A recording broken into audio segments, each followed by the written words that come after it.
Hoje com o pastor Joseph Prince. Somos gratos por Jesus. Amém? Ele viveu por você e por mim.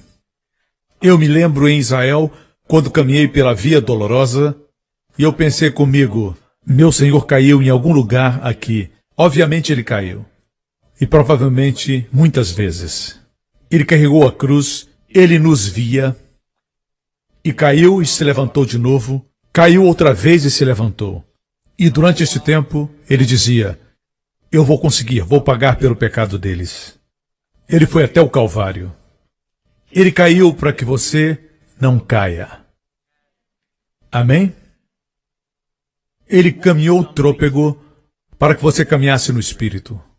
Uma caminhada que exalta a Cristo e honra a Deus.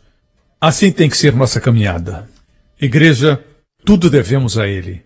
E finalmente naquela cruz Ele deu sua vida por nós. A Bíblia diz que Cristo se tornou nosso pecado, para que nos tornássemos justiça de Deus nele. Não esqueça que existem dois lados dessa troca divina. Ele carregou nossos pecados, para que nós possamos carregar e levar sua justiça. Ele não fez nada errado para se tornar pecado naquela cruz. Ele nunca pecou. A Bíblia diz que ele não tem pecado. Mas, da mesma forma, você e eu nos tornamos justos sem ter feito nenhuma justiça. Cristo, sem ter cometido pecado, se tornou pecado. Recebeu nosso pecado. Da mesma forma, quando recebemos sua justiça, Deus nos vê justos. Quando levava nossos pecados, Deus não o tratou com favor. Na verdade, Deus derramou os trovões e relâmpagos da sua justiça contra toda a impiedade sobre o corpo do seu Filho. De igual maneira, como você recebeu a justiça de Cristo, Cristo é a sua justiça, Deus trata você como objeto do seu favor e suas bênçãos. Não esqueça que foi Deus, o Pai, que enviou o seu Filho, para que essa linda história de amor se tornasse real. Essa é a boa notícia. São as boas novas. Isso transforma nossas vidas, nossos casamentos, a forma como conduzimos os nossos negócios, nossa vida, nossos relacionamentos. Isso muda tudo. Amém? Nós não somos um povo abandonado ou deixado para trás. Somos um povo amado. Esse Deus é um Deus de amor. Ele ama você. Me ama. Eu vejo Deus assim, meus irmãos. Vejo Deus. Eu sei que muitas pessoas criticam, principalmente pessoas que são religiosas. Não estou falando dos crentes que conhecem a Deus. Eles criticam dizendo, ele ensina somente que Deus quer abençoar. Deus quer abençoar, a Bíblia diz que é o bom prazer do Pai nos dar o reino. Veja um Deus cujo coração está tão cheio, suas mãos estão tão cheias, ele tem tantas bênçãos e espera que alguém queira recebê-las. Ele espera que alguém receba. Quer ser essa pessoa? E quando encontra esse alguém que quer receber, ele chama isso fé. É por isso que a única forma de receber e honrar a Deus no que se refere ao homem, é a fé. Eu disse a fé, porque a fé permite que Deus nos abençoe. A fé diz, eu recebo. Temos que crer em um Deus que, quanto a nós, quer nos abençoar. Quando você está orando por cura, não existe um Deus que está olhando para o outro lado e diz, eu posso curar, mas eu preciso pensar antes. Você tem que orar e jejuar. E você então tem que convencer Deus com as suas orações, seu jejum, tem que implorar e finalmente Deus vai dizer, estou amolecendo meu coração agora. Está melhorando, continue orando, vai, continue. Estou exagerando, mas muitos pensam assim. Mas eu não vejo assim, eu vejo um Deus cujas mãos estão assim. Assim viram Jesus ir ao céu. A última aparição de Jesus em pessoa foi quando ascendeu aos céus no Monte das Oliveiras, em Betânia. Foi em Betânia que ele subiu aos céus. Os discípulos o viram subir com as mãos estendidas. Era a postura do sumo sacerdote quando abençoava o povo. E ele está assim, abençoando você nos céus agora. À destra do Pai. Vejo Deus nos querendo curar muito mais do que nós queremos ser curados. Papai, quando seu filho está enfermo, você quer o ver curado bem mais do que ele quer ser curado. Se pudesse, ficaria doente no lugar dele. É assim que Jesus agiu. Quando você vê seu filho chorando com dor, sem poder dormir, assim Deus nos vê. Veja bem, o amor que desce é sempre maior do que o amor que sobe. O filho jamais poderá amar o pai ou a mãe mais do que os pais amam o seu filho. É sempre assim. A mesma coisa acontece com Deus. Nunca pode amá-lo da forma como Deus ama você. O amor que desce é sempre maior.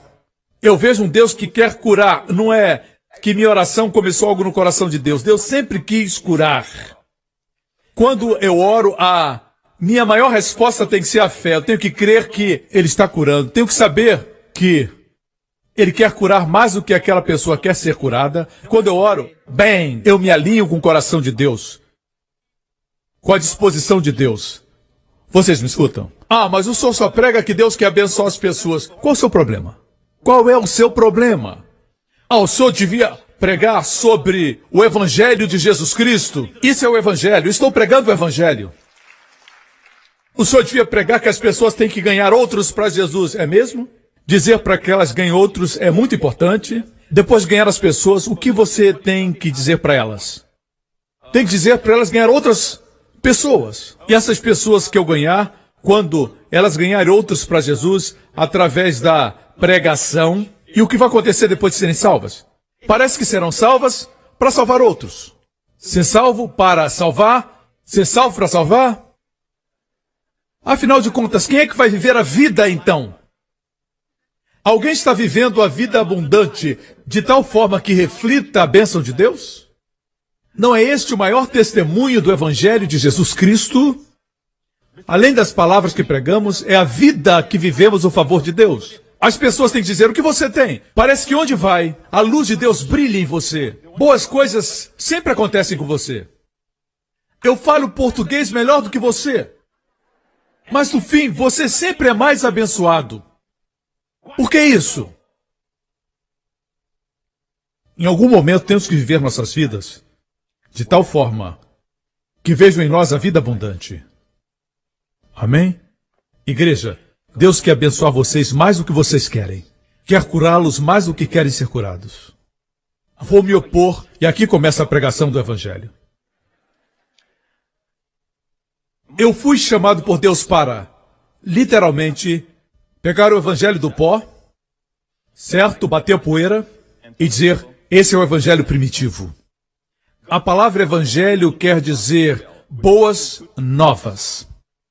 Mas quando ouvimos as boas novas, não parecem mais boas novas. Amém? Temos uma mensagem misturada. Hoje eu quero me opor a uma heresia que tem invadido o corpo de Cristo. Ela é muito sutil, parece tão correta, mas é tão errada. É uma heresia do inferno. É a salvação pelas obras e não a salvação pela fé. Não glorifica Jesus, mas glorifica o homem. É uma heresia que tem entrado na igreja conhecida como salvação pelo senhorio. Diga salvação pelo senhorio. Essa doutrina diz assim, diz que, veja como parece muito correta, se quer ser salvo, deixe os seus pecados, certo? Abandone seus pecados ou se arrependa dos seus pecados e será salvo. Note que Jesus não está na equação. Alguns vão ainda mais adiante para parecer mais santo e dizem, se quer ser salvo, se arrependa dos seus pecados e receba Jesus Cristo. São duas ações e muitas vezes é um processo. Arrepender-se. Se arrependesse dos pecados antes de ser salvo, trouxesse salvação, deixe-me dizer, ninguém seria salvo. O que quer dizer deixar os seus pecados? Parar de pecar? Você sabia? Existem crentes que têm 50 anos de idade e ainda estão aprendendo o que é pecado. Descobrem novas áreas à medida que crescem no Senhor. Descobrem que pecam mais do que pensavam. Por exemplo, a Bíblia diz que aquilo que não é da fé é pecado. Aquele que sabe fazer o bem e não faz peca, é o pecado de omissão. Bem como de comissão. A verdade é, essa ideia de que precisa se arrepender antes de receber Jesus é a salvação através das obras. Essa é a salvação pelo senhorio. É uma heresia. Não está baseado naquilo que Jesus fez na cruz, que você recebe como uma dádiva, e a dádiva então transforma você. Como cantou Robin Williams, para ser um homem melhor. Alguns pensam que tem que ser um homem melhor para serem salvos. Não é assim. Você é salvo para ser um homem melhor. Portanto, essa ideia que diz que você tem que deixar seus pecados para receber Jesus, impede as pessoas de receberem Cristo. No meu evangelismo pessoal, falo no evangelismo pessoal porque eu já trouxe muitas pessoas, talvez centenas de milhares, talvez até 1 milhão de pessoas eu evangelizei através do meu ministério de televisão. Mas no evangelismo pessoal, compartilhando o evangelho 1 a 1, a maior parte das vezes, as pessoas dizem assim: não sei se posso viver essa vida, a vida cristã. Eles projetam que não vão conseguir vencer o pecado, não vão conseguir dominar o pecado, antes mesmo de serem salvos. E você pergunta, o que é ser salvo para você? Eu tenho que deixar de fazer isso, deixar de fazer aquilo. Amigo, se consegue deixar, para que Jesus? Se você tem o poder de parar de fazer coisas que te destroem, se pode fazer. Para que Jesus veio?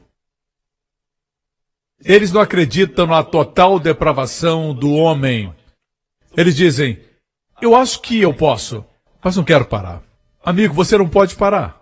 Não consegue.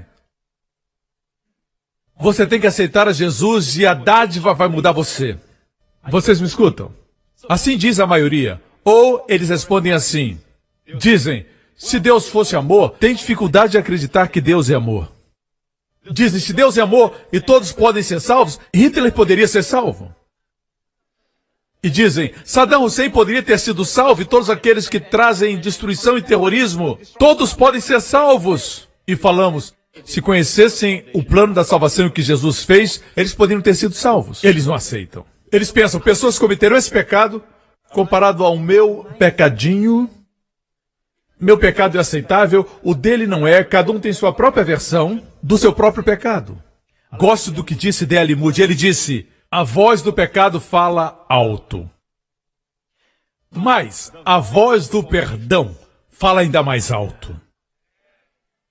O mundo precisa escutar sobre o perdão disponível através da cruz.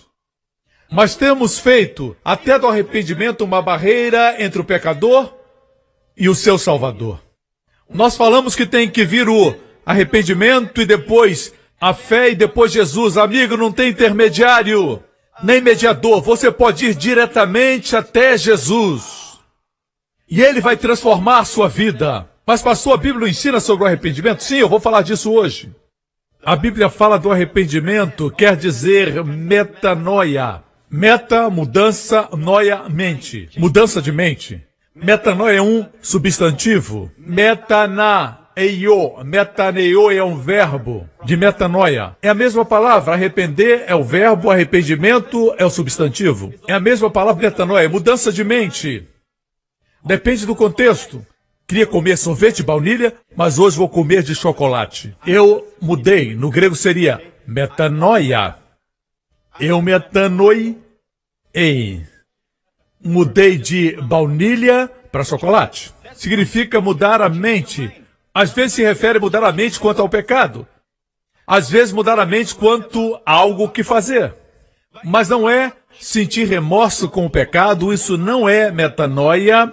Não é se sentir culpado nem ter remorso. Você pode sentir tudo isso e se perder e ir para o inferno. Você crê? Deixe-me mostrar. Judas Iscariotes. Sabemos que ele se perdeu.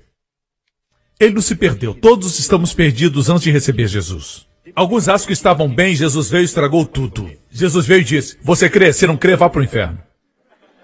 Você entendeu? Conduz o lenço para limpar o nariz, você não guarda. Você não dobra e coloca em cima da sua Bíblia. Eu espero que você não faça isso. Você não faz isso. Depois de usar, você joga fora. Está sujo, você joga no lixo. Deus é o único que não joga fora o que está sujo.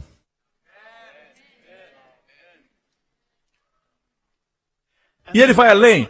Não somente não joga fora, mas ele ama o que estava sujo. Isso vai além do entendimento. É um amor que não se encontra aqui na terra. Assim, você precisa saber que esse amor não é como o amor de uma mãe pelo filho. O amor de uma mãe pode ser egoísta. A mãe pode ser egoísta e dizer, eu quero essa criança comigo para sempre. Ela pode ser egoísta. Nenhum amor é como o amor de Deus, do Pai Celestial. E Deus ama você. Assim, quando falamos do arrependimento, é o seguinte: veja, amigo, quando você acredita em Jesus Cristo, já se arrependeu. Às vezes se usa a palavra arrependimento, às vezes não. Mas a Bíblia é mudança de mente. Para alguém receber Jesus Cristo, digamos que a guitarra ali representa nosso Senhor Jesus Cristo. Eu vou mudar de direção. Estou virado para vocês, certo? Mudei minha mente. Eu pensava que Jesus era um simples profeta, agora sei que ele é o Senhor que morreu na cruz por meus pecados. E eu me viro para crer em Jesus. Quando eu faço isso, viro as minhas costas para vocês. Vocês são pecado. Nem todos vocês. O pastor Lawrence aqui. É uma ilustração. Não dá para virar sem virar as costas para algum lugar. Você pode dizer, você está de costas para o pastor Lawrence e sua face está na direção da guitarra. Mas pode dizer somente, você está olhando para a guitarra. Subentende-se que as suas costas estão para o pastor. Ninguém pode crer em Jesus sem se arrepender dos pecados. E o arrependimento se refere à descrença, porque é impossível saber todos os seus pecados para se arrepender antes de ser salvo. Em Marcos capítulo 1, versículo 14, Jesus disse assim: e depois que João foi entregue à prisão, veio Jesus da Galileia pregando o evangelho do reino de Deus, dizendo: o tempo está cumprido e o reino de Deus está próximo. Arrependei-vos e crede no evangelho. Arrependei-vos e crede no evangelho. Note que ele disse arrependei-vos antes de crede. Tinha que mudar a mente quanto ao quê? O que o judeu daquele tempo tinha que mudar quanto à sua mente? A respeito de quê? A respeito dele. Que ele era o Messias prometido. Mudem suas mentes. Eu não sou um mero homem. Eu fui enviado. Eu existo pelos séculos dos séculos. Eu já existia antes do mundo ser criado. No princípio era o Verbo, e o Verbo estava com Deus, e o Verbo era Deus. E o Verbo se fez carne. Antes de Abraão existir, eu sou. Mudem de mente. Eu estou aqui para salvá-los. Me escutam, irmãos. Disse para mudarem suas mentes com respeito a ele. O contexto é sempre esse. Quando ele estava aqui, se referia a crer nele. Amém? E crer nas boas novas do Evangelho. E sua morte por nós, nesse texto, se referia a receber o reino, porque ele estava lá, oferecendo o reino, e se eles o recebessem, o seu reino visível seria estabelecido na terra. Haveria um reino em Israel. Não teria crianças doentes, não teria mais enfermidade, ninguém morreria antes do tempo. Seria um paraíso perfeito na terra. Mas eles rejeitaram Jesus. E Deus então descobriu o mistério escondido, que é a igreja, e nela nós estamos. O reino de Deus agora é invisível, mas seu reino visível virá. E virá para Israel. Israel será a sede, certo? Jesus veio oferecendo o reino visível, mas eles o rejeitaram. Escuta, irmãos, vou falar algo a respeito de Deus. Essa mensagem Paulo pregava em todos os lugares. Em Atos capítulo 20, Paulo disse, verso 20, quantos de vocês gostariam de ouvir o evangelho original? Só 5 pessoas. Bom, foi isso que ele proclamou. Ensinar publicamente e pelas casas. Veja como esse evangelho é importante. Essa mensagem, Paulo acreditava nela tão fortemente que ele pregava publicamente de casa em casa, testificando tanto aos judeus como aos gregos a conversão a Deus e a fé em nosso Senhor Jesus Cristo. Assim, a primeira área do arrependimento e arrependimento para com Deus. Como falei há alguns minutos, alguns estão mudando suas mentes. Ou seja, você pensava que Deus estava buscando você para encontrar falhas. Agora você pensa, Deus quer me abençoar. Você pensava, Deus é contra mim. Agora você pensa, Deus está do meu lado. Ele enviou seu filho quando eu era ainda pecador. O arrependimento primeiro é para com Deus. E fé para com o Senhor Jesus Cristo. A expressão arrependei-vos pode significar arrepender-se dos pecados. Mas escute, a expressão arrepender de pecados não é encontrada no Novo Testamento. Não se encontra. A ideia está lá, sim. Eu creio no arrependimento dos pecados, mas é um ensinamento para os crentes. Depois de salvo, você diz assim, eu mudei minha mente quanto a isso, isso não vai trazer satisfação, mas sim frustração. Amém? Eu mudei minha mente quanto a comer essa comida gordurosa. Eu gostava muito, mas mudei minha mente Eu não tenho força para conseguir vencer, mas Deus vai me dar a graça para vencer esse problema. O arrependimento acontece na nossa vida cristã o tempo todo, mas não podemos usar para a salvação. Não podemos dizer para as pessoas: arrependam-se e creiam em Jesus, então vocês vão ser salvos. Não podemos fazer isso. A salvação pelo senhorio diz: a não ser que abandone o seu pecado, a não ser que deixe o seu pecado, não pode ser salvo. Isso é acrescentar ao Evangelho o que não estava originalmente lá. Você não precisa ser o melhor homem para ser salvo, mas é salvo para ser um homem melhor. O que eles têm feito, na verdade, é tirado as boas novas do Evangelho. É como se alguém dissesse: eu vou lhe dar um Lamborghini novo. Os homens digam, poucas mulheres digam, amém. As mulheres não gostam dos Lamborghinis porque quando estão fazendo a sua maquiagem, os homens gostam. A propósito, eu não tenho um. Meu carro é um Fusquinha. Pequenininho. Tô brincando. Mas, suponhamos que alguém lhe dê um Lamborghini novo e diga: ei, estou lhe dando esse Lamborghini que custa 2 milhões. Estou lhe dando de graça. Absolutamente grátis. Pode levar quando quiser, está no showroom. Aqui está o certificado de propriedade. É seu. Pague somente $1 por mês. Mesmo sendo só $1, não é mais grátis. Essa pessoa estragou as boas novas. Assim, o que você escuta muitas vezes do púlpito é grátis, mais. Se é grátis, não pode ter um mais. Se é grátis, é grátis. Não diga é grátis, mais. Assim, essa é a mensagem, apesar de ser $1 só. Fica tudo estragado se disser é somente $1 por mês. Ou $10 por mês. Não vai ser mais grátis. Essa é a mensagem misturada que está sendo pregada no corpo de Cristo. Por isso as pessoas não ficam alegres em compartilhar com os outros as boas novas. Boas notícias a gente quer compartilhar. Quando você encontra um lugar que a comida é muito boa e você sabe que seus amigos gostam daquela comida, você diz: existe um lugar maravilhoso onde eu comi essa comida. Você não apresenta 4 passos para ir lá, para compartilhar as boas novas do restaurante ou daquele estabelecimento. Não precisa apresentar 4 passos. Parte de dentro de você. Bem, pastor, eu acho que alguns que são salvos não sabem que são salvos. É verdade. O senhor faz parecer que crer é coisa fácil. Já escutou isso?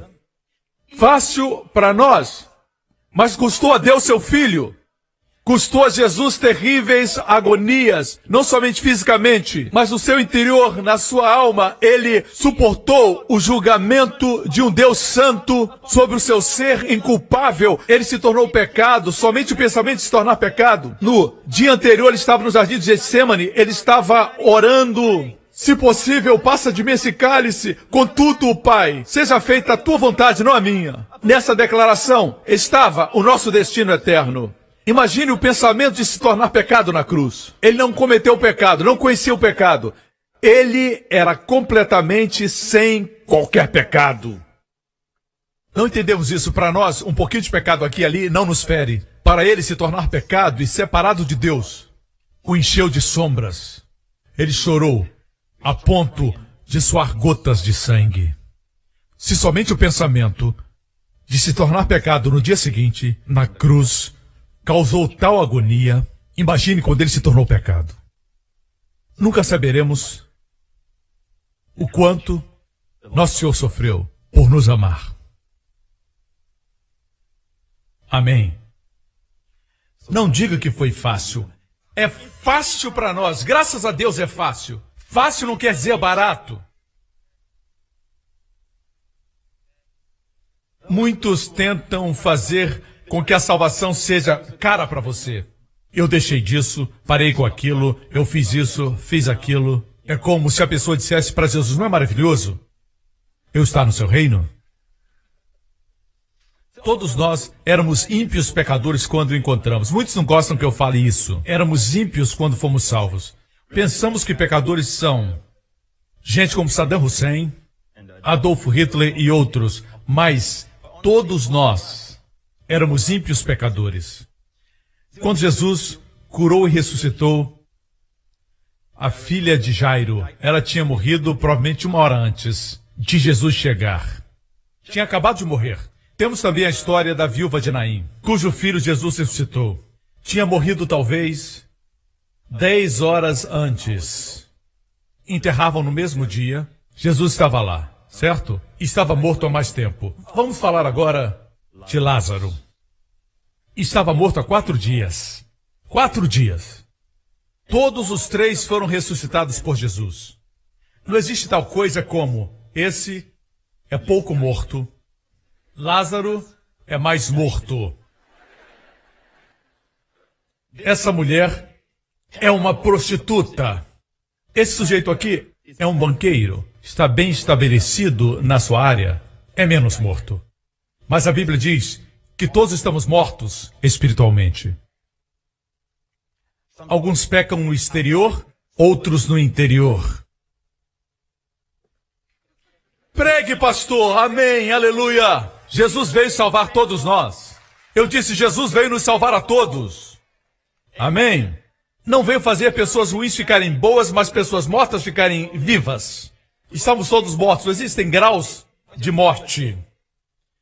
Alguns estão mortos e mal vestidos. Outros, na mesma funerária, estão muito bem vestidos. Mas o fato é que eles estão mortos. Você pode argumentar quanto à existência de Deus, mas o fato é esse: todos vão deixar o planeta Terra. Um dia. Vai expirar o último fôlego. Porque assim Deus respirou o Espírito em você. Ele soprou o seu fôlego no seu nariz. Você pode argumentar quanto à existência de Deus, mas a verdade é essa: você vai morrer. E dará seu último suspiro, como ele soprou sobre Adão. Quanto a isso, não existe argumentações. Não pode dizer que respira através do seu ouvido? Não, é pela boca. Não tem escolha. Tem coisas que não se escolhe. Melhor se alinhar a Deus, que nos ama e deu seu filho para morrer por nós. Me escutam, irmãos.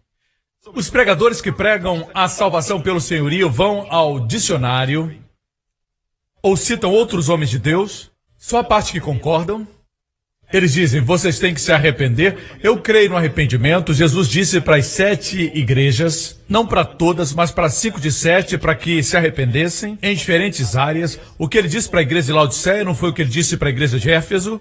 Para Éfeso ele disse que tinham que se arrepender e voltar para o primeiro amor. O amor de Deus, protos agape. O que ele disse que Éfeso tinha que se arrepender não é o mesmo que disse que Laodiceia tinha que se arrepender.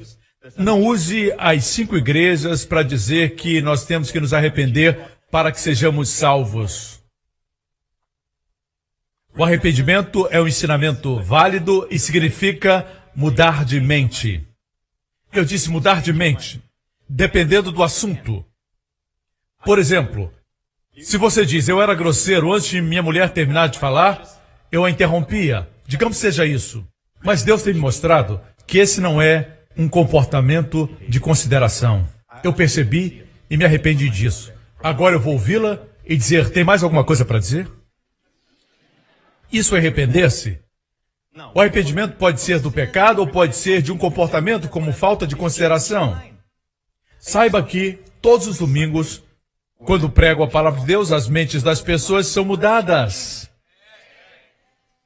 Quanto mais muda a mente, mais pura ela se torna. O fato é esse, irmãos. A salvação pelo senhorio diz, você tem que deixar o pecado, renunciá-lo e abandoná-lo, se arrepender, então você vai ser salvo. Esse é um ensino perigoso. É fácil porque pressupõe que o homem tem força, ele vai fazer algo e depois vai ser salvo, mas o homem não pode. Ninguém consegue. Precisa de Jesus. Ele é o banho que limpa, você não se limpa para depois de tomar banho.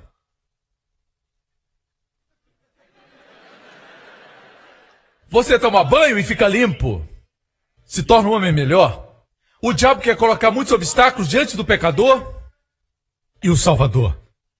É isso que o diabo quer fazer.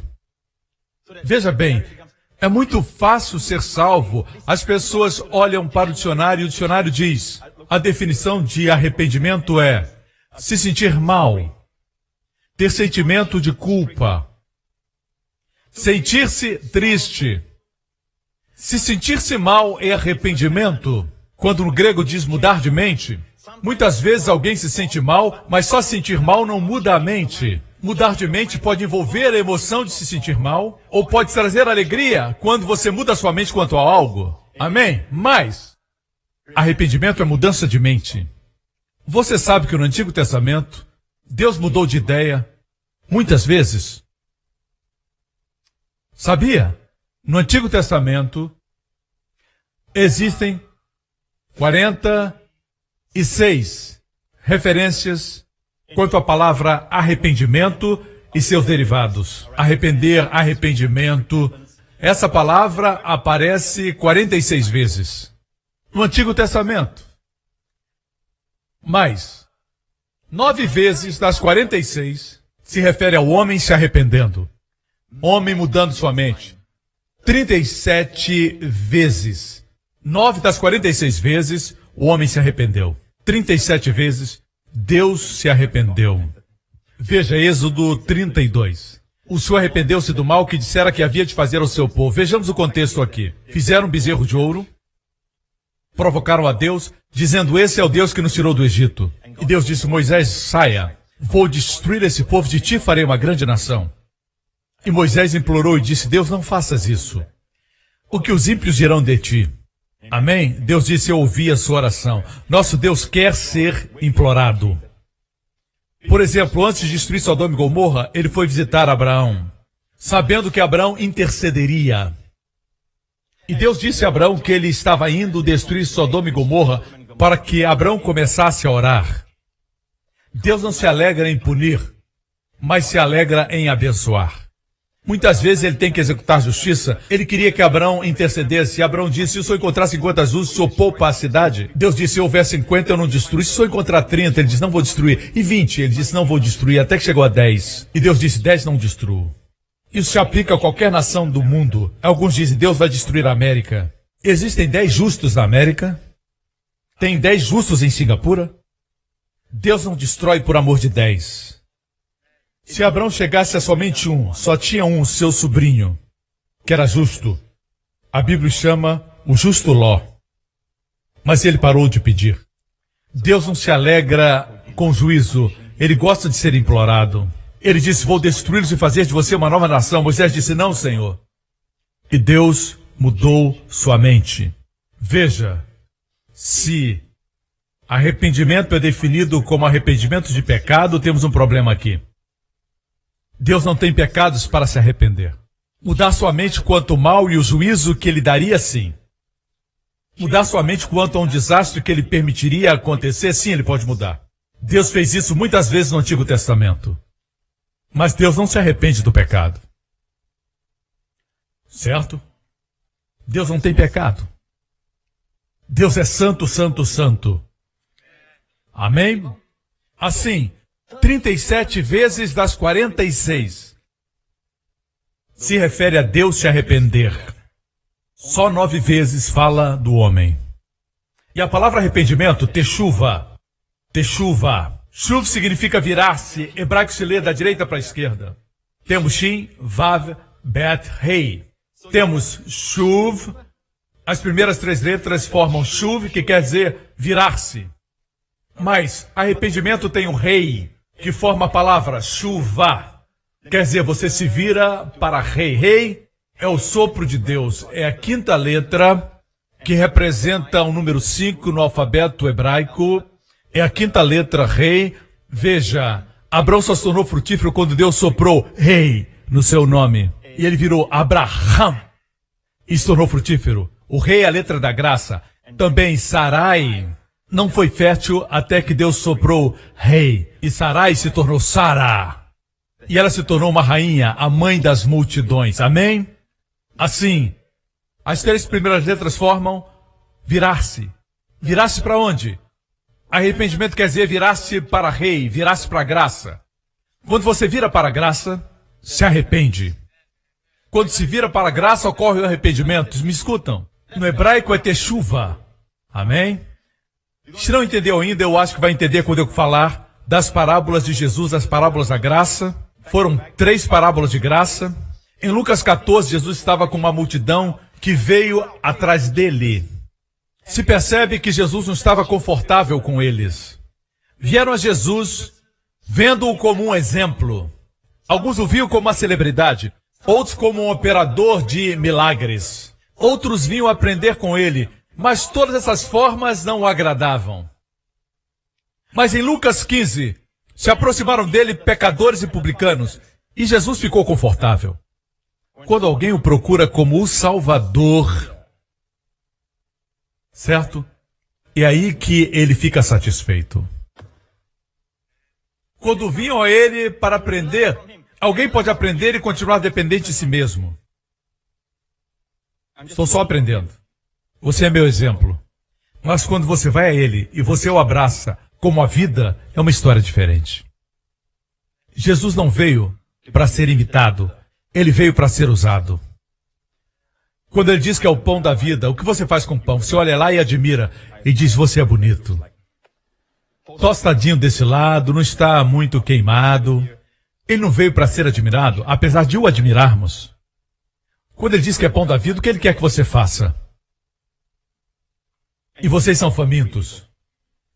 Jesus veio para o mundo faminto. Nós buscamos comida nos lugares errados. Passamos pelo pão o tempo todo. E ficamos tentando encontrar outra coisa para comer. Nossa fome não é de comida. Comemos e continuamos com fome interior. Somente a palavra, somente Cristo pode satisfazer a sua palavra. Quando diz que é o pão da vida, Ele quer que você o coma. Quando diz que é a água da vida, Ele quer que você o beba. Aquelas pessoas vinham a Ele não para receber dele, mas com interesses próprios. Queriam só aprender. Isso não o satisfazia. Ele disse, vocês querem me seguir? Contem o custo. Renuncie o que vocês têm. Tomem a cruz e sigam-me. Ele foi duro. Amém? No capítulo seguinte, os pecadores se aproximaram dele. E os publicanos. Agora veja isso. E os fariseus murmuravam, esse homem recebe pecadores. Agora o coração de Jesus estava confortável.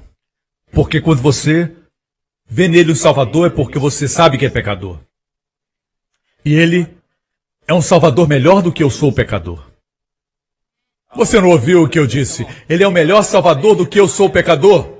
Isso veio do Espírito e é algo original. Ele é o melhor Salvador do que você é pecador. Quando vieram a ele e o viram como Salvador, ele compartilhou 3 parábolas, a da ovelha perdida, da dracma perdida e do filho pródigo. Certo? Jesus começou com a parábola da ovelha perdida. Ele disse, o homem tinha 100 ovelhas e perdeu uma ovelha. Uma em 100. Sobraram 99. E a Bíblia diz que o pastor deixou as 99 e foi à procura da perdida. Algum pastor faz isso? Não! Eles dizem, eu tenho ainda 99. Não vou deixar as 99 à procura da perdida. Eu posso perder outras.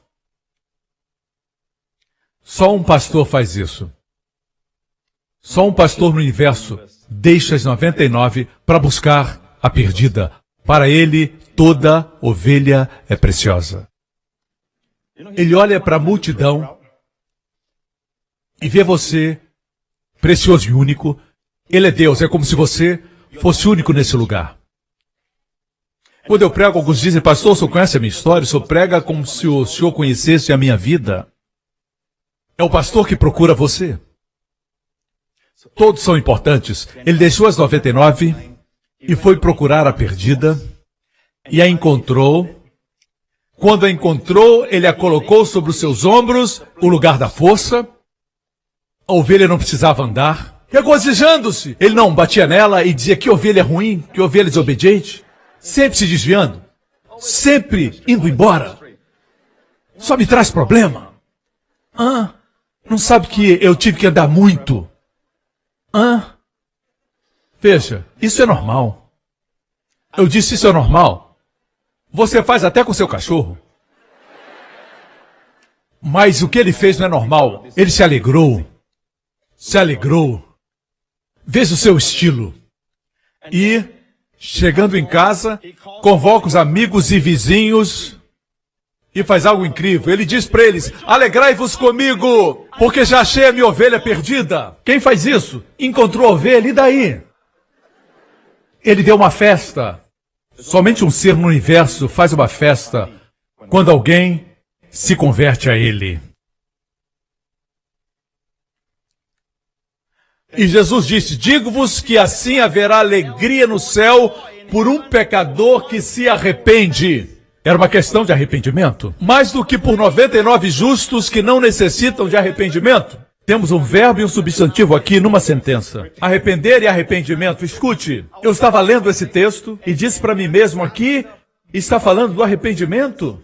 E eu disse: Senhor, me mostra quando a ovelha se arrependeu. O pastor deixou as 99. O pastor buscou em todo lugar. O pastor encontrou. O pastor carregou. O pastor a colocou nos seus ombros. O pastor se alegrou. O pastor convocou uma festa com seus amigos. Eu disse: o pastor fez tudo. O que foi que fez a ovelha? E o Senhor disse que isso fala de arrependimento. 2 vezes é mencionada a palavra em um versículo. Quando houve arrependimento, e o Senhor me disse: a ovelha consentiu ser amada. É a única coisa que a ovelha pôde fazer, mas para Deus isso é arrependimento. A ovelha permitiu-se ser carregada. Ela não disse: eu posso andar. A ovelha permitiu-se descansar no poder de outro, nos ombros fortes do Senhor. A ovelha permitiu ser amada. A ovelha deixou-se ser carregada. A ovelha permitiu que alguém se alegrasse por ela. Isso, o Senhor disse, é arrependimento. Isso é incrível. E o Senhor me levou para a terceira parábola do filho pródigo. Todos vocês conhecem. Um homem tinha 2 filhos e uma jovem disse para o pai: dê-me a minha parte. Não quero esperar que o senhor morra. O senhor já viveu muito. O senhor frequenta a igreja New Creation e lá acredito que vão viver 120 anos. Assim, quero que o senhor morra. Me dê a parte da herança. Era um insulto para o seu pai. Naquela época, era um crime digno de morte, por apedrejamento. Assim o pai lhe deu a parte da herança e o filho pegou a herança e foi para um país distante. Gastou o dinheiro com as prostitutas, nos diz a Bíblia, com uma vida dissoluta. Quando o dinheiro acabou, os amigos foram embora. Sem dinheiro, ele foi trabalhar para um gentil cuidando de porcos, que eram criados para preparar bacon, para vender, e ele era responsável pela alimentação para que depois fossem vendidos.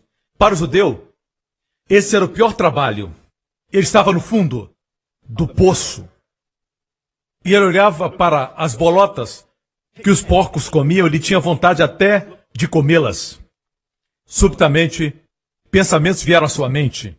Ele disse, e desejava encher o seu estômago com as bolotas que os porcos comiam e ninguém lhe dava nada. E tornando-se em si, disse: quantos jornaleiros de meu pai têm abundância de pão? Jornaleiros do meu pai. Quantos jornaleiros de meu pai têm abundância de pão e eu aqui pereço de fome?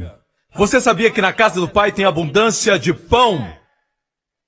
Você está na casa do pai. Amém? O que ele disse?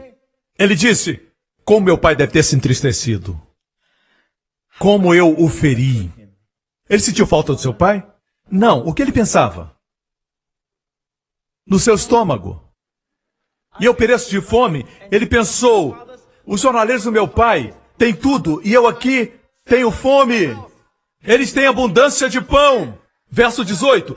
Levantar-me-ei, irei ter com meu pai, e dir-lhe-ei: pai, pequei contra o céu e perante ti, já não sou digno de ser chamado do teu filho. Faze-me como um dos teus jornaleiros. Porque os jornaleiros tinham pão em abundância. Sua única motivação para voltar para casa era encher o seu estômago. Jesus compartilhou essa parábola, falando do arrependimento. Você diria que esse é o arrependimento que os teólogos hoje ensinam? Ele já tinha desistido de ser filho. Ele voltou somente por uma razão. Pai, quero ser como um dos jornaleiros. E ele falou o discurso ensaiado: Pai, pequei contra o céu e contra ti, quero ser como um dos seus jornaleiros. Ele queria comer. Desistiu de ser filho. O motivo para voltar para casa era blá, blá, blá, blá, blá, blá. Era fome. E a Bíblia diz: e levantando-se foi para o seu pai, e quando ainda estava longe, viu-o o seu pai.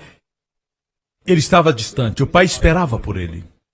E se moveu de íntima compaixão e correndo, lançou-se-lhe ao pescoço e beijou-o. E ele declamou tudo aquilo que tinha decorado. Pai, pequei contra ti e contra os céus. E quando ia chegar a parte que dizia, faz-me um jornaleiro, o pai não permitiu que ele falasse essa parte. O pai disse, trazei a melhor roupa. Põe-lhe o anel é como se fosse um cartão de crédito. Era só carimbar, estava pago. E alparcas para os seus pés. Na lei, Deus disse para Moisés, tira as alparcas, o lugar onde pisas é santo. Na graça, Deus diz, põe-lhe alparcas nos pés. Ele tem o direito de ficar na minha presença. Amém? E o rapaz silenciou. Veja, por que ele havia voltado? Ele tinha saudade do pai? Não. Queria comer. E o pai disse, trazei o bezerro cevado. Nos alegremos. Amigo, eu estou lendo a Bíblia. Não estou tentando interpretar. Muitos dizem, o filho pródigo se arrependeu antes de vir para casa e parece que ele voltou com a motivação errada. Mas quanto a Deus, não importa a motivação. Quando você vem a Ele, Ele corre na sua direção. Esse é o nosso Deus. Ele corre para nós. Não importa a nossa motivação. Alguns vieram para a igreja para encontrar um parceiro. Alguns vieram por causa dos negócios. Alguns vieram para a igreja por causa do seguro de incêndio, não o amavam ainda. Alguns pensaram, talvez esse negócio de inferno seja real. Se for real, pelo menos tem um seguro de incêndio. Vou aceitar a Jesus. Se o inferno for real, pelo menos aceitei a Jesus. Descobrimos a sua beleza depois de sermos salvos. Descobrimos a beleza do Senhor depois. Queremos trazer o pecador para este nível. Pregamos a salvação pelo senhorio, quando na verdade nós somos hipócritas. Porque quando viemos para Jesus, não conhecíamos sua beleza e sua excelência. Muitos aceitamos ao Senhor com a motivação errada. Quando disse me arrependo, não sabia do que estava falando. Mas Deus nos aceita. Quando caminhamos para Ele, Ele corre para nós. E quando somos salvos, estamos no lugar e na postura exata para conhecer seus segredos. Quando sabemos disso, falamos, eu acho que eu preciso ser salvo de novo. Agora com motivação certa. Não precisa. Usufrua sua salvação. O fato é que as pessoas aprendem pela definição do dicionário. Sentir remorso, sentir-se mal. Por que ir ao dicionário? Os dicionários, quando não sabem o que é arrependimento, vão aos cristãos. E então dão uma definição. Temos que ir à palavra. Se arrepender-se é sentir remorso, Jesus chamou Judas, o Iscariotes, aquele que o traiu, o filho da perdição. Ele se perdeu e foi para o inferno. Ele o chamou diabo. Veja o que Judas fez. Quando Judas, que o havia traído, viu que Jesus fora condenado, foi tomado de remorso. Foi o quê? Foi tomado de remorso. Outra versão diz, ele sentiu remorso. Outra versão diz, arrependeu-se. Voltemos. Viu que Jesus fora condenado, foi tomado de remorso e devolveu aos chefes dos sacerdotes e aos líderes religiosos as 30 moedas de prata.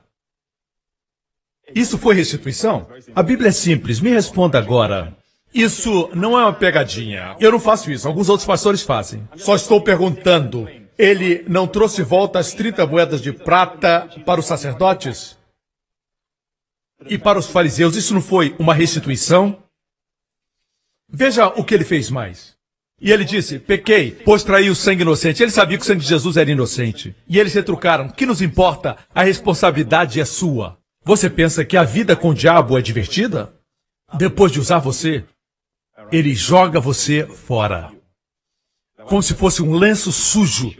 Ele joga fora. Veja Saddam Hussein. Ele foi usado pelo diabo. Ele acabou num buraco, como um animal. O mesmo aconteceu com Hitler. Ele foi deixado também num buraco, escondido como um rato. O diabo odeia você. Deus ama você. Quando você serve a Deus, você dá a ele força, ele dá força a você. Pedro deixou que ele usasse o seu barco, o mesmo barco que horas antes não pegou nenhum peixe. Não é história de pescador. Mas ele era pescador. Mas ele não era egoísta. Ele deixou que Jesus usasse o seu barco para pregar. A multidão era muito grande. E eu estive lá, os meus pastores também estiveram comigo lá. A multidão era muito grande e eles tiveram que entrar na água. Jesus viu o barco de Pedro e pediu para usá-lo e Pedro permitiu. O mesmo barco que não pescou nada, Jesus entrou nele. Pregou e depois disse, vamos pescar. E a Bíblia diz que eles pescaram tantos peixes que a rede quase se rasgou. Quando dá algo ao Senhor, ele não é como o diabo. Quando dá para o diabo, ele pode dar fama por algum tempo, mas depois tira tudo. No melhor da sua vida. O que você dá ao Senhor, ele multiplica. Agora o barco estava magnetizado. E os peixes foram todos para o barco. Os peixes estavam lá quando eles pescaram antes. Eles estavam lá, escondidos. Agora todos apareceram. O barco não era o mesmo. Quando você dá sua força, sua juventude para o Senhor, ele mantém você jovem e forte. Se der seu dinheiro, ele multiplica. 5 pães e 2 peixinhos, ele multiplicou. 12 cestos sobejaram. A ciência diz que você somente usa 10% do seu cérebro. Entregue seu cérebro para Deus. Diga para o seu vizinho, esse sermão é para você, você precisa ouvir isso. Dê seu cérebro para Deus. O quê? O que ele diz que eles estão rindo? Dê pelo menos 1% para Deus. Amém? É incrível, tudo que dá o Senhor ele multiplica. Ele não fica devendo para ninguém. Vê essas pessoas servindo ao Senhor? Eles podem dar algo para Deus que Deus não tenha? Não, eles estão dando para estarem posicionados para receber o que Deus quiser dar. Então darão mais. Envolva-se, irmão, envolva-se. Envolva-se.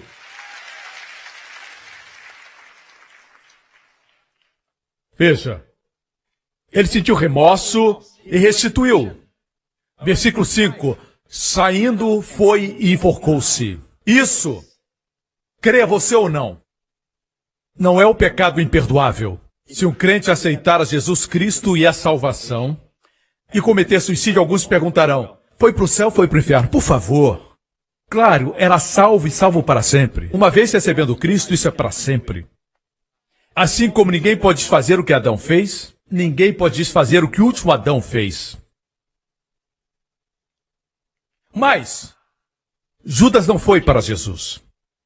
Eu disse, ele não procurou Jesus. Ele não esperou. Algumas horas depois, Jesus seria crucificado por ele. Ele não precisava se enforcar. Mas alguns dizem, prefiro morrer do que receber perdão. Eu prefiro pagar do que alguém pagar por mim. Esse é o nível mais alto de presunção.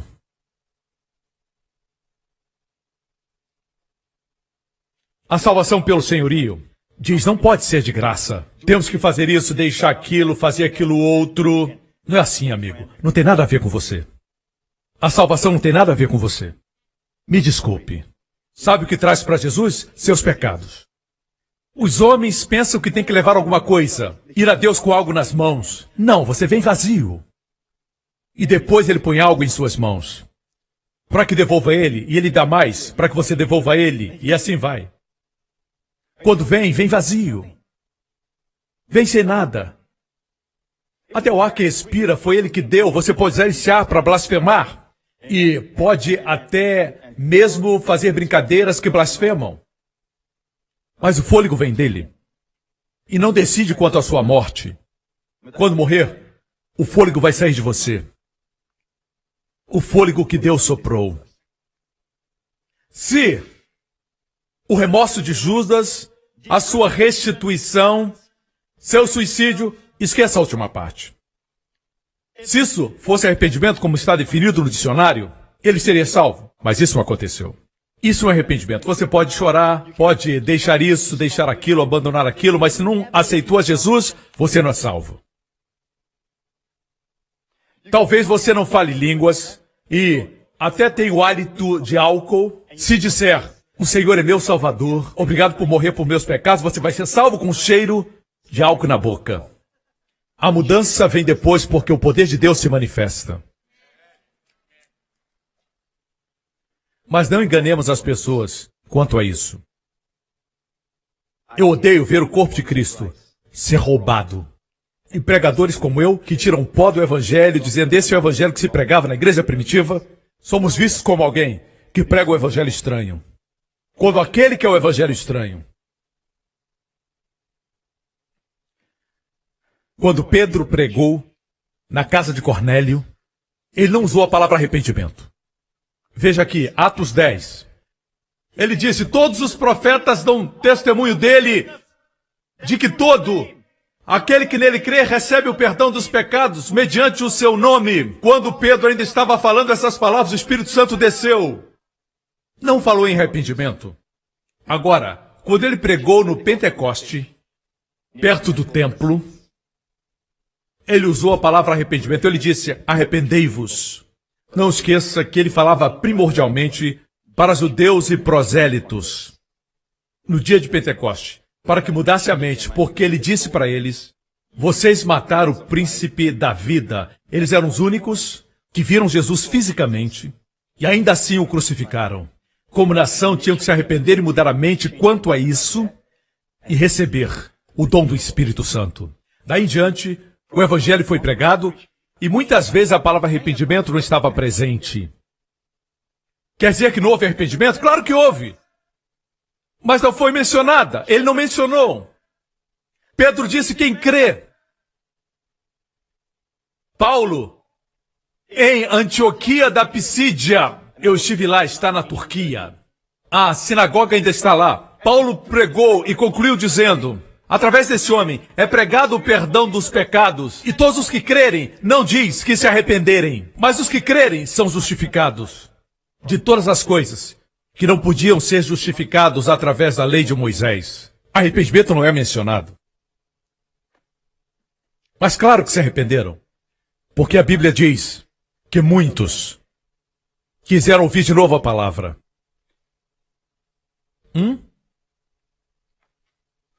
Pedro não usou a palavra arrependimento na casa de Cornélio.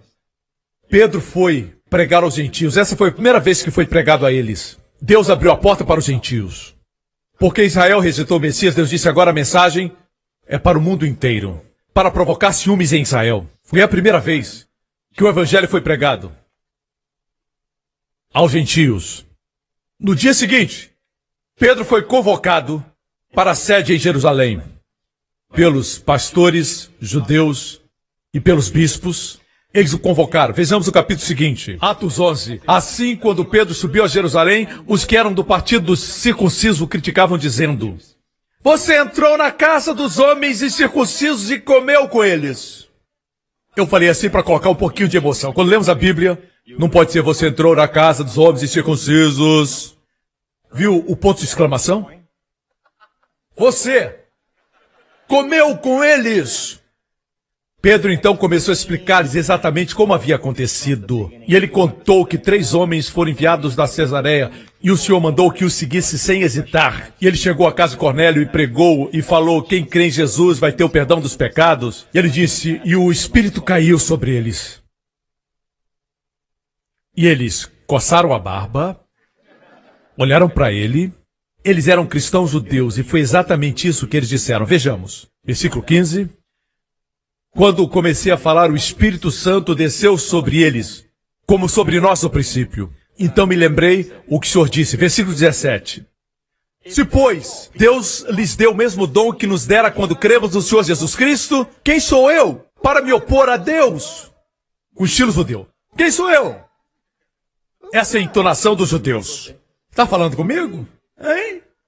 Eles falam assim. Parece que estão brigando, mas não estão. É assim que ele falou. Quem sou eu para me opor a Deus? Falou para os pastores. Ouvindo isso, não apresentaram mais objeções. E louvaram a Deus, dizendo, então Deus concedeu arrependimento para a vida. A palavra arrependimento foi usada na pregação de Pedro? Não. Quando falou, eles viram que aconteceu arrependimento. Estão escutando? Não preciso usar a palavra arrependimento o tempo todo. Alguns pensam que quanto mais usarem a palavra arrependimento, vão parecer pentecostais ou parecer com a igreja primitiva.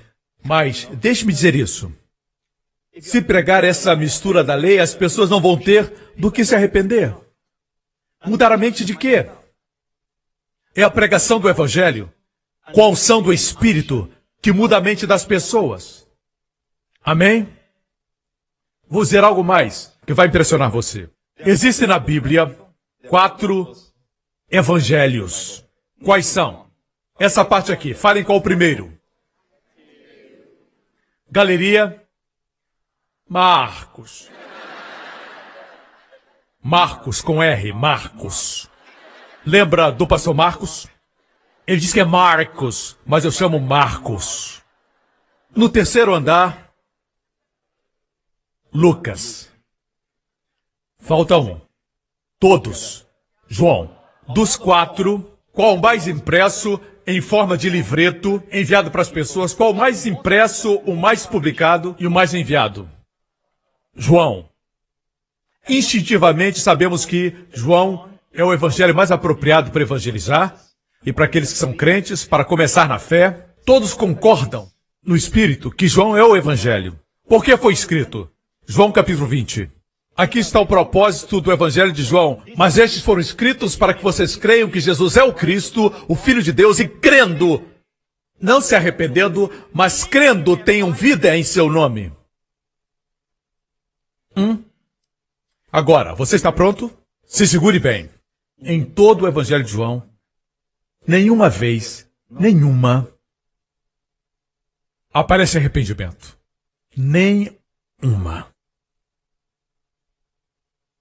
Fala crer. Crer aparece 85 vezes. Arrependimento não é mencionado no Evangelho de João.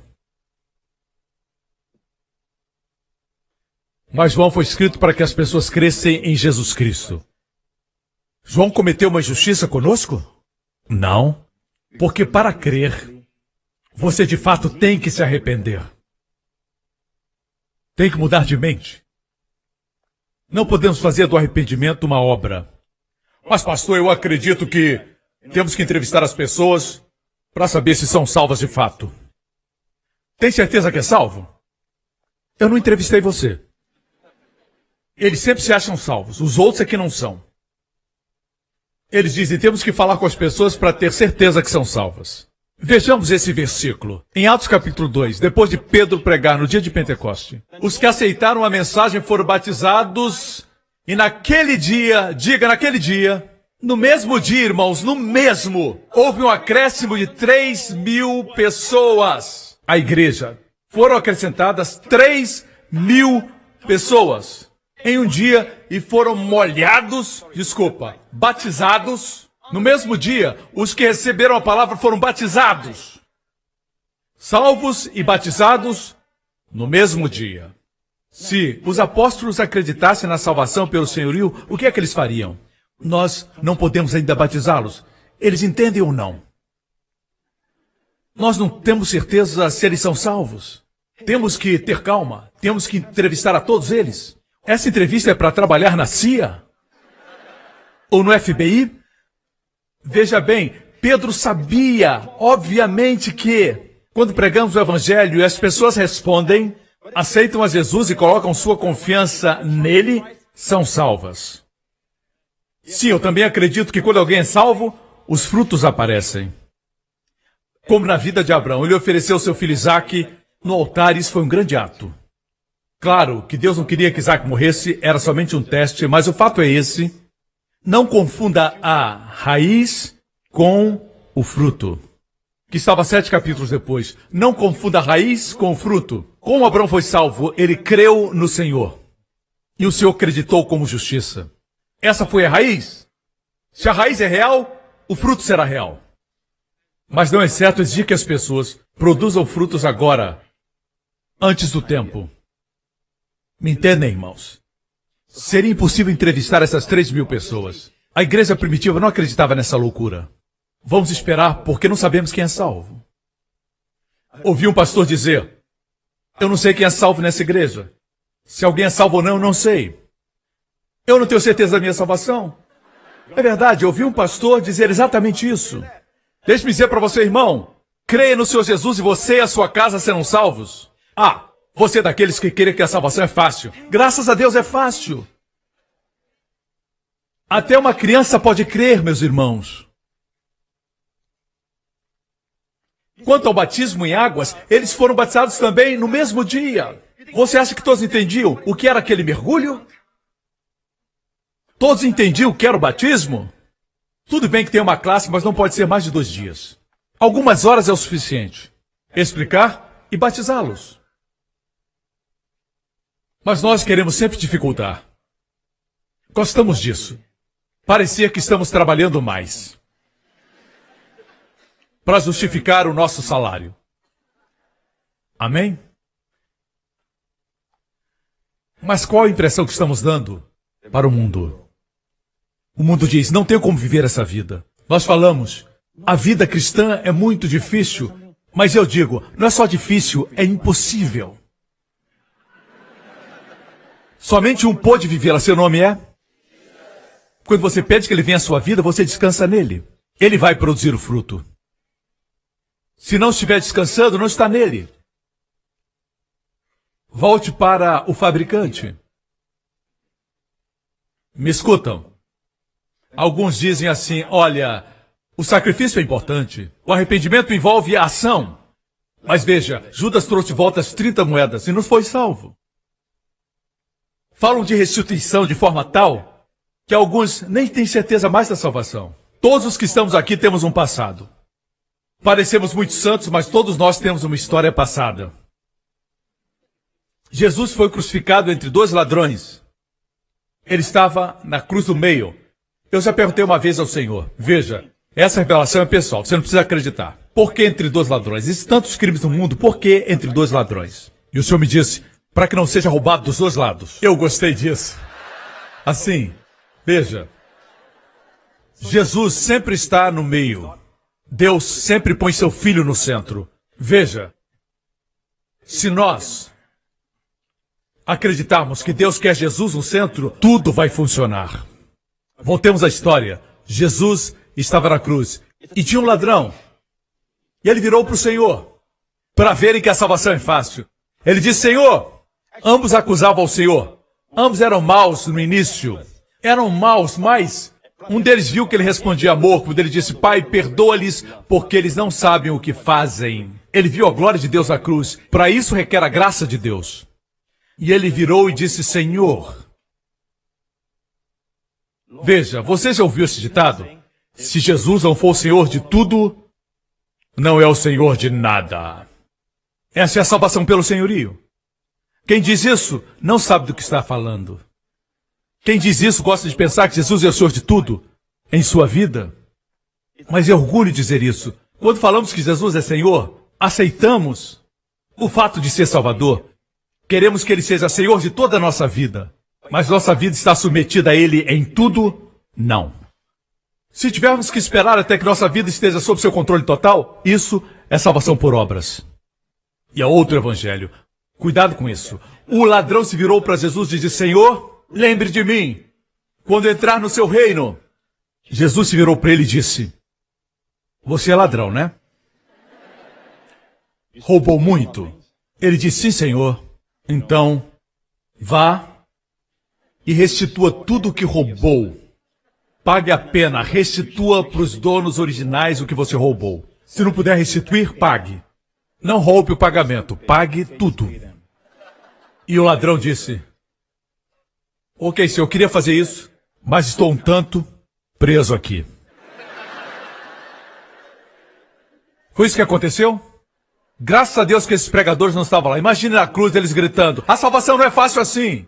Você não pode dizer que é fácil. Que bom que esses pregadores não estavam lá perto da cruz. Quando o ladrão disse: lembre-se de mim, Jesus disse assim: em verdade lhe digo, hoje mesmo você estará comigo no paraíso. Aleluia! Pode chamar de salvação fácil. Eu creio que é fácil. Eu creio. Esse é o evangelho de Jesus Cristo. Ele fez fácil para o povo ser salvo. Por que estamos dificultando?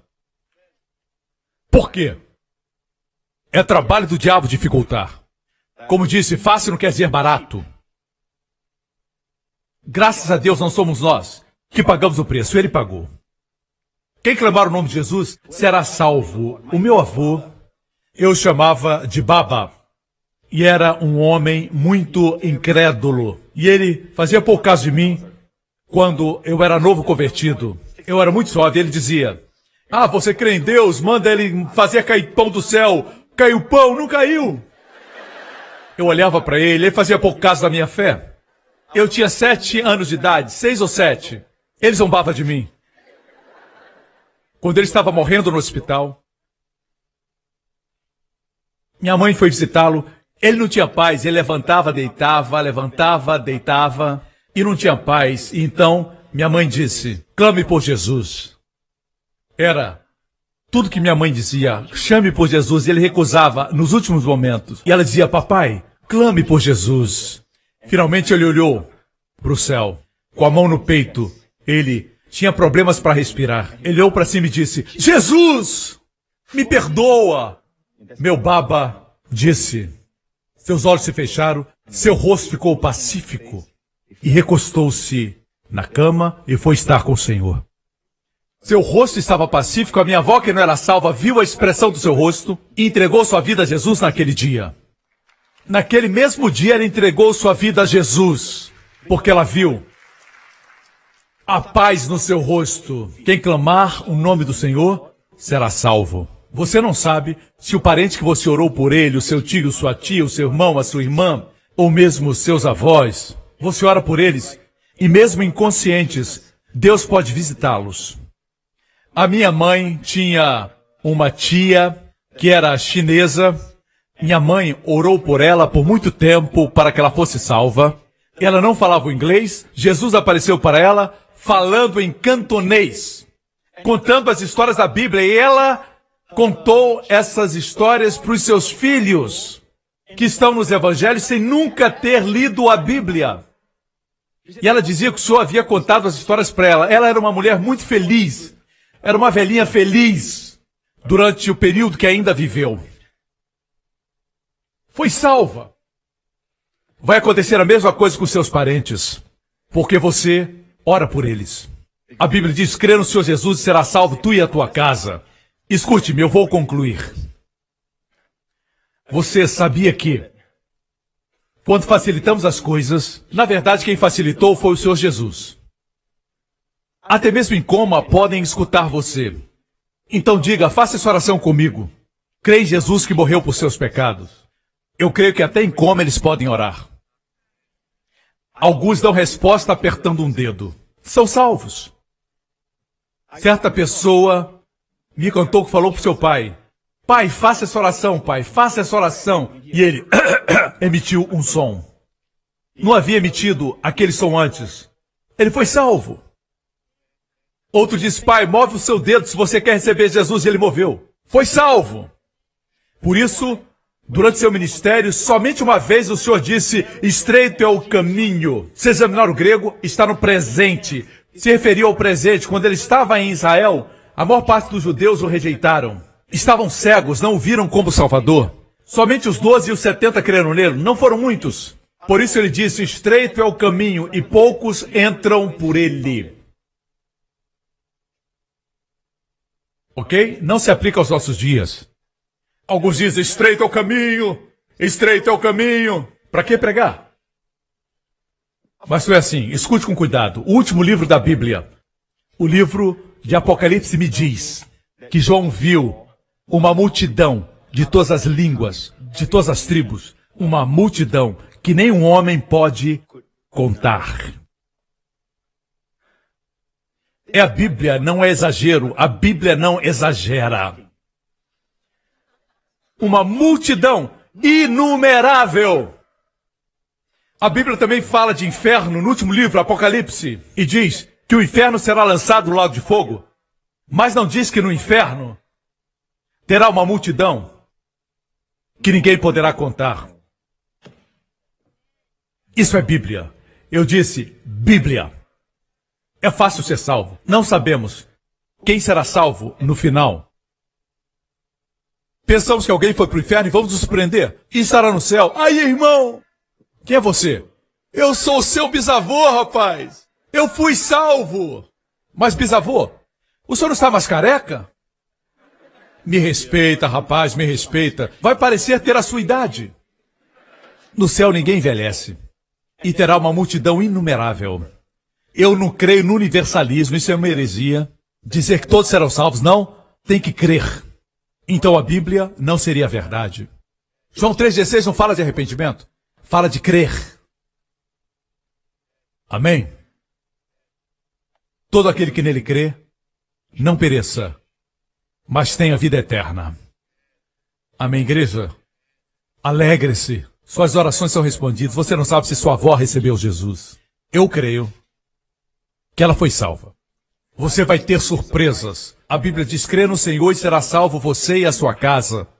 Antes de nossos familiares cruzarem para a eternidade, Ele fará algo. Até mesmo no momento, quando estão inconscientes ou em coma, Deus vai agir. Porque você orou. Porque você creu. Você se alegra? Mas não esqueçam, irmãos, fácil não significa que é barato. Nos deu seu filho. Seu filho, literalmente, passou pelo inferno. Para que nós sejamos salvos. Amém? O mundo lá fora precisa ouvir as boas novas.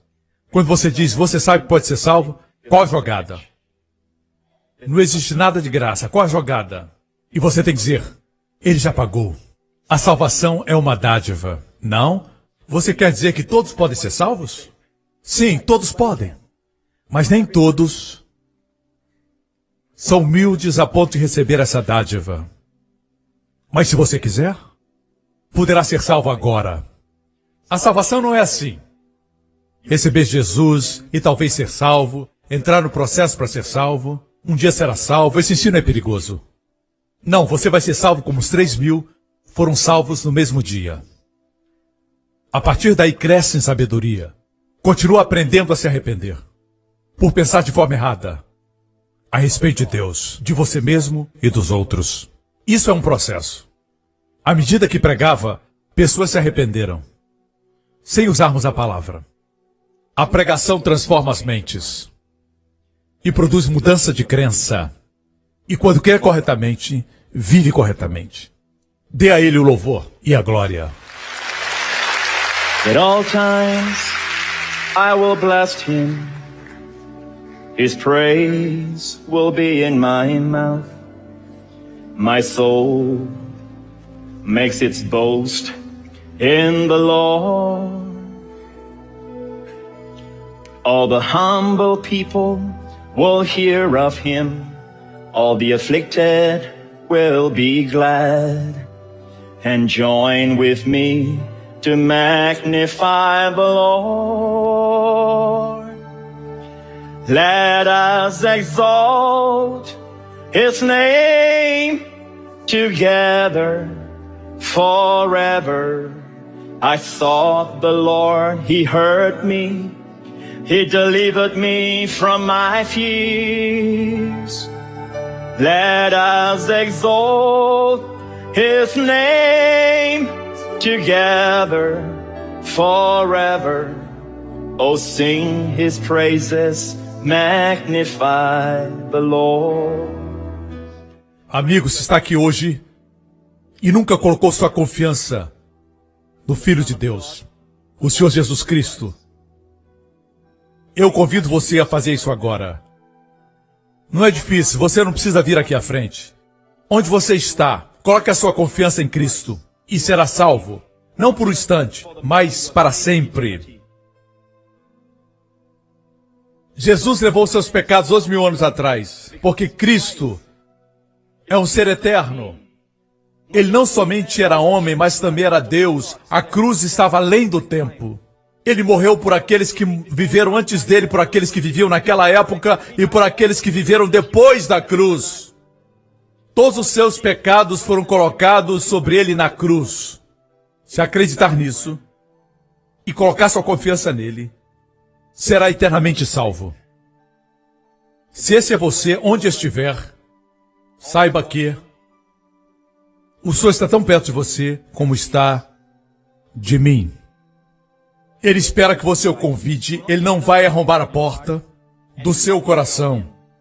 Ele espera que você abra. Se esse é você, faça essa oração comigo. Diga do coração: Pai Celestial, que dádiva. Obrigado por me amar e enviar seu Filho Jesus Cristo para morrer na cruz por meus pecados. Seu sangue foi derramado, me purificando de todo o pecado. O Senhor ressuscitou dos mortos. Jesus Cristo é meu Senhor e Salvador, agora e para sempre. Obrigado, Pai. Meus pecados são perdoados. Sou grandemente abençoado, altamente favorecido, e sou seu filho para todo sempre. Obrigado, Pai. Repita após mim: eu creio que Jesus Cristo é meu Senhor para todo sempre. Em nome de Jesus. Amém. Se você fez essa oração, você é salvo. Vocês são salvos, são novas criaturas, as coisas velhas se passaram, tudo se fez novo. Fiquem de pé, irmãos. Obrigado, Senhor Jesus, obrigado. Existe uma doce unção aqui. Podemos sentir. Amém? Deixe-me orar por você. Esta semana reconheça a proteção de Deus. Em tudo que fazemos, vamos reconhecer a proteção. Amém? O Senhor que nos vê também ama nos proteger.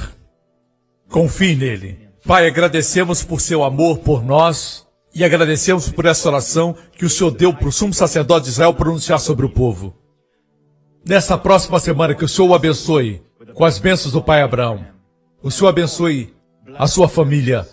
O Senhor o abençoe, o guarde, preserve você e os seus amados durante a semana de todos os perigos e males, de toda infecção, de toda enfermidade, da gripe, da ebola e de toda enfermidade. O Senhor o proteja de tudo que é mal. O Senhor o proteja de perigos, males e acidentes. O Senhor lhe conceda favor onde quer que vá. Que as portas de favor se abram. Que as portas que não são boas se fechem. O Senhor coloque você no lugar certo, na hora certa, durante essa semana. O Senhor levante a sua face sobre você e seus amados e conceda a você e aos seus filhos sua shalom, saúde, plenitude e paz. No nome do Senhor Jesus Cristo. E todo o povo diga: brade o seu nome mais uma vez. Deus o abençoe. Até a próxima. Obrigado.